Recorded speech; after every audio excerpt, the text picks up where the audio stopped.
कृषि बिल, क्या अपनों की नाराजगी झेल पाएगी सरकार?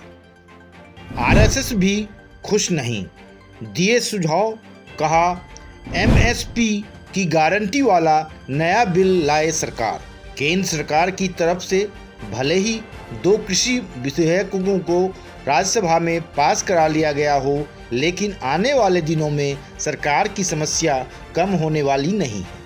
कृषि बिल का चौतरफा विरोध तो ठीक है, लेकिन जब अपने ही विरोध में खड़े हो जाएं, तो इससे सरकार को विरोधियों का सामना करने में मुश्किल तो आएगी ही।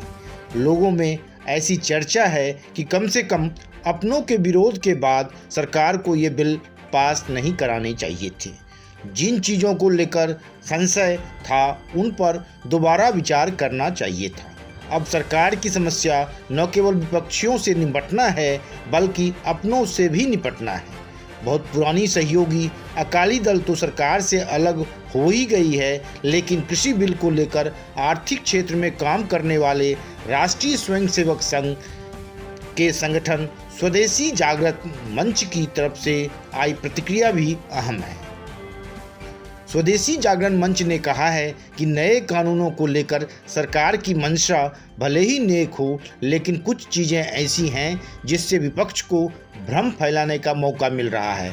सरकार को बिलों को लेकर उठती आवाज़ों और किसानों की प्रतिक्रियाओं का समाधान करना होगा। स्वदेशी जागरण मंच के राष्ट्रीय सहसंयोजक अश्वनी महाजन ने कहा है, बेहतर होता कि सरकार इन्हीं 3 बिलों में एमएसपी की गारंटी का जिक्र करती। अगर तीनों बिलों में यह व्यवस्था नहीं हो सकी, तो फिर सरकार को चौथा बिल लाकर किसानों को न्यूनतम समर्थन मूल्य एमएसपी की गारंटी देनी चाहिए।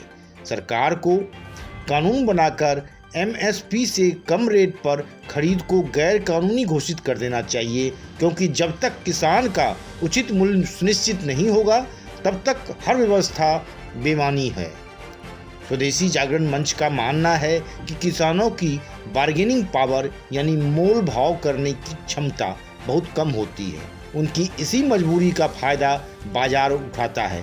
माना कि सरकार के दावे के मुताबिक नए कानूनों से न एमएसपी खत्म होगी और न ही मंडियों की सेहत पर कोई फर्क पड़ेगा, लेकिन सवाल उठता है कि नए कानूनों से जिन प्राइवेट प्लेयर्स के लिए रास्ता खुलेगा, इसकी क्या गारंटी है कि वे न्यूनतम समर्थन मूल्य के तहत ही खरीदेंगे।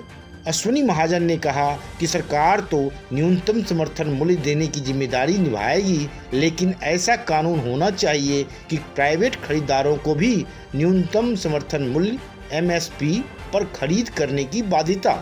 अगर कोई एमएसपी से कम रेट पर खरीद दे तो उसके खिलाफ कार्रवाई हो। एमएसपी से कम रेट पर खरीद को गैर कानूनी घोषित किया जाए।